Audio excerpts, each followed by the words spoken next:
राधे राधे भक्तों, जय माता दी, जय श्री राम।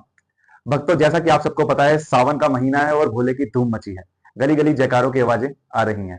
तो इसी में परम कथावाचक जो शिव कथा करते हैं, आप समझ गए होंगे थंबनेल देखकर ही।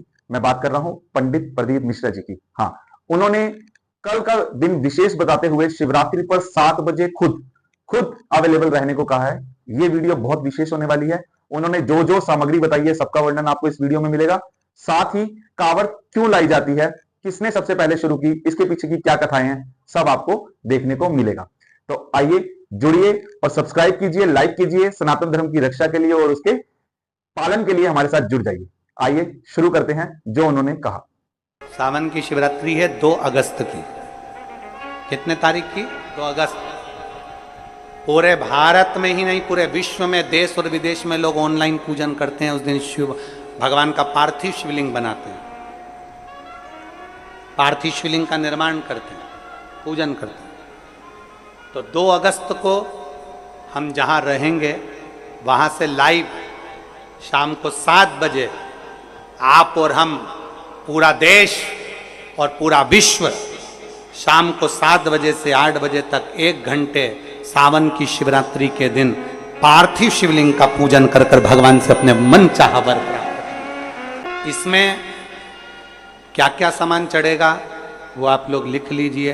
1 लोटा जल, 21 दाने गेहूं के, 5 कमलगट्टे, 108 चावल के आखे दाने। वैसे तो सबको याद होंगे ही पहले के भी।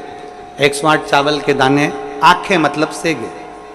21 काली मिर्ची, 1 चुटकी काली तिल, 1 धतूरा, 7 बेलपत्र, 7 शमी पत्र, 7 लाल फूल। गुलाब के मिल जाए तो श्रेष्ठ है, नहीं तो कोई लाल फूल दूसरा मिल जाए वो भी श्रेष्ठ। 7 पुष्प सादे जो पूजन में चढ़ाने के लिए।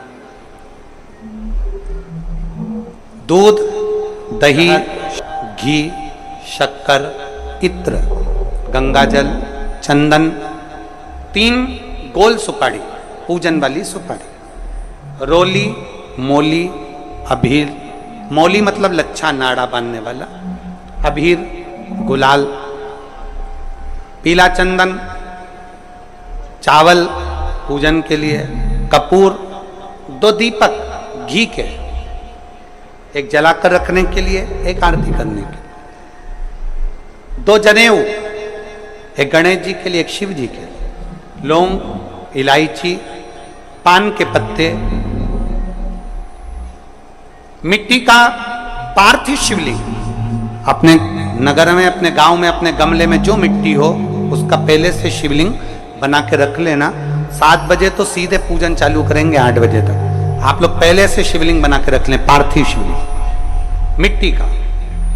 5 फल, मिठाई, धूप बत्ती, और शिवलिंग को पहले से बनाकर रखे जिससे 7 बजे बैठते से ही पूजन चालू हो जाए। अपने अपने मोबाइल, टीवी चालू रखना है, ऑनलाइन पूजन करना है। अपने नगर में, अपने गांव में जो ब्राह्मण देवता हो, जो पंडित जी हो, जो आपके यहाँ आते रहते हो, और जो ब्राह्मण हो, उनको भी उस समय पर आप अभिषेक पूजन के लिए आमंत्रित करें। और पंडित जी उस समय पर करा रहे या उससे 1 घंटे पहले करा दे, कोई दिक्कत वाली बात नहीं है। पर शिवरात्रि के दिन शिव अभिषेक होना जरूरी है, क्योंकि सावन की शिवरात्रि के दिन जो पार्थिव शिवलिंग का पूजन शाम के समय, शिवरात्रि के दिन रात्रि के समय पर जो करता है, मनवांचित फल देवाधिदेव महादेव प्रदान करते हैं निश्चित। जो ब्राह्मण आपके परिचित हों उनको बुला लें। अगर ब्राह्मण ना मिले तो टीवी के माध्यम से आप और हम सब बैठकर जो ब्राह्मण देवता होंगे वो पूजन कराएंगे, और आप और हम पूजन करेंगे। और उसका लाइव आप और हम साथ में मतलब ऑनलाइन, मतलब जैसा हम कर रहे हैं वैसा आप हमारे साथ में बैठकर एक साथ पूजन करेंगे, और एक साथ महादेव की करोड़ों लोग मिलकर आरती करेंगे और बाबा से मनवांछित फल प्राप्त करेंगे। विसर्जन करते समय जब आप विसर्जन करें, पानी में अपने पात्र को, शिवलिंग को जब छोड़ें, उस समय पर ध्यान दीजिएगा कि शिवलिंग की जो जल की धार है, जिसका उत्तर की ओर जो जल की धार होती है, विसर्जन करते समय वो जल की धार अर्थात वो उत्तर का भाग हमारी ओर होना चाहिए और थाली इस तरह से पकड़ें कि वो भाग हमको जब डालें तो वो भाग हमको दिखे, थोड़ा सा नजर आए पानी में डालते समय। और जब वो थोड़ा भाग दिखता रहे और जिसलिए आपने शिवलिंग बनाया, जिस कामना से आपने शिवलिंग बनाया है, वो कामना उस भाग को पानी में देखते देखते बोल दीजिए, वो कामना पूर्ण हो जाती है। प्रश्न था कि अब इस पर चर्चा की जाए कि कावड़ क्यों बनाई जाती है, इसके बारे में बताएं और कावड़ की प्रथा कब से शुरू हुई।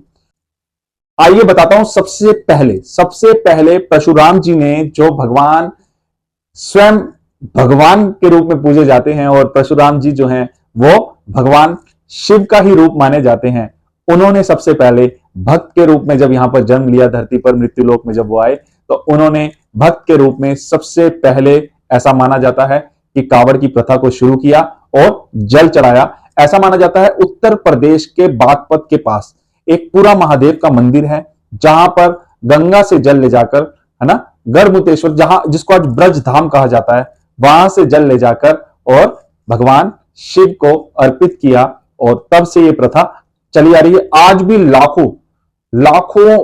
लाखों भक्त जाते हैं और पूरा महादेव मंदिर में जाकर भगवान शंकर को जल चढ़ाते हैं। यह थी पहली कथा। कुछ विद्वानों का मानना है, दूसरी कथा के अनुसार, श्रवण कुमार, आपने नाम जरूर सुना होगा। रामलीला में श्रवण कुमार जिन्हें दशरथ ने तीर मार दिया था और वो अपने माता पिता को तीर्थ यात्रा कराकर वापस आ रहे थे, उसी में उन्होंने तीर्थ से जल लाकर भगवान शंकर का, मतलब हरिद्वार से जल को लाकर भगवान शंकर को चढ़ाया था, गंगा जल लाकर शंकर को चढ़ाया था। और तभी से कावड़ यात्रा इस प्रकार कंधे पर उठाना, कावड़ मतलब कंधे पर उठाना, उठाकर लाई जाती है। तो ऐसा माना जाता है कि श्रवण कुमार ने अपने माता पिता को लाकर कावड़ में बैठाकर वो हरिद्वार ले गए और वहां से जल लाकर उन्होंने भगवान शंकर को अर्पित किया। ये इसके पीछे की दूसरी कथा है। तो तीसरी कथा जो आती है उसके अंदर कहा गया है कि रावण, जी हां, रामायण के ही रावण, जिन्होंने सीता हरण किया था, लेकिन उससे यही उनकी सबसे बड़ी गलती थी। वरना महादेव के सबसे बड़े भक्तों में अगर कोई गिना जाता है तो वो रावण को भी गिना जाता है। तो रावण ने जब समुद्र मंथन हुआ तो भगवान शंकर ने जब जहर का पान किया तो उनका गला नीला पड़ गया और नीलकंठ नाम वो हम जानते हैं, लेकिन उस समय उन्हें कहा जाता है गले में जलन महसूस हुई, जिसको दूर करने के लिए रावण गंगा से जल लेकर भगवान शंकर की तरफ चला, तो भगवान शंकर ने उस जल को पीकर अपनी जलन को खत्म किया। तब से इसी प्रकार जल लेकर आते हैं और भगवान शंकर के चरणों में, भगवान शंकर के शीश पर हम चढ़ाते हैं। इस प्रकार कावड़ का ये जो महत्व है वह बहुत अधिक है। सावन में सोमवार के दिन लोग व्रत रखते हैं और भगवान शंकर की पूजा करके अपनी मनोकामना पूर्ण करते हैं। ऐसा विधान है कि जो भी कावड़ लेकर आ रहा है उसके पैर छूइए, क्योंकि वो भी उसी रूप में भगवान शंकर का भक्त है जिस रूप में ये महानुभव रहे, चाहे वो परशुराम जी थे, चाहे वो श्रवण थे, चाहे वो रावण था, लेकिन भक्तों के रूप में यह लोग आ रहे हैं।